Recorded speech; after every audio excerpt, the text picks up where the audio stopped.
লাখ টাকা ইনভেস্টে আপনাদেরকে ৩টি ব্যবসায়িক আইডিয়া দেব। এই ৫ লাখ টাকা ইনভেস্ট করে আপনি কোটি টাকা পর্যন্ত পুঁজি করতে পারবেন। আমি গ্যারান্টি দিয়ে বলতে পারি যদি এই ব্যবসাগুলো করতে পারেন। তার ভিতরে নাম্বার 1 স্টেশনারির ব্যবসা, অর্থাৎ লাইব্রেরি, যেখানে বই, খাতা, কলম, কাগজ এগুলোতে তেমন একটা বেশি ইনভেস্ট লাগে না। পাশাপাশি যদি আপনি ফটোকপি মেশিন রাখেন, দেখবেন আপনার দোকানটা আরো ভালো চলতেছে এক কথায় বলতে গেলে। কারণ এই ধরনের দোকানগুলো বা এই স্টেশনারির দোকান সাথে যদি আপনি প্রিন্টেরও কাজ করেন, ৫ লাখ টাকা অনায়াসে হয়ে যাবে। আর এগুলো যদি আপনি স্কুলের আশেপাশে দিতে পারেন তাহলে তো কথাই নেই, কারণ স্কুলের আশেপাশে দেখবেন খুব ভালো চলে এক কথায় বলতে গেলে।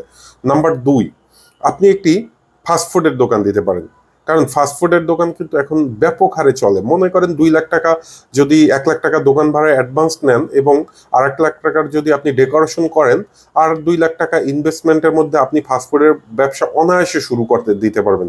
টোটাল 5 লাখ টাকা যদি থাকে আপনি ইনভেস্ট করতে পারেন, নিশ্চিত আপনার এই ফাস্টফুডের ব্যবসার বর্তমান ভবিষ্যৎ খুবই ভালো। নাম্বার 3, আপনি ছোট আকারে একটি ফার্মেসির ব্যবসা শুরু করতে পারেন। আজ পর্যন্ত কি দেখছেন গ্রাম কিংবা ঢাকা শহর বা চিপা চাপায় যেখানেই ফার্মেসির ব্যবসা থাকুক না কেন, কাউকে লস খেতে দেখছেন? কেউ লস খায়নি।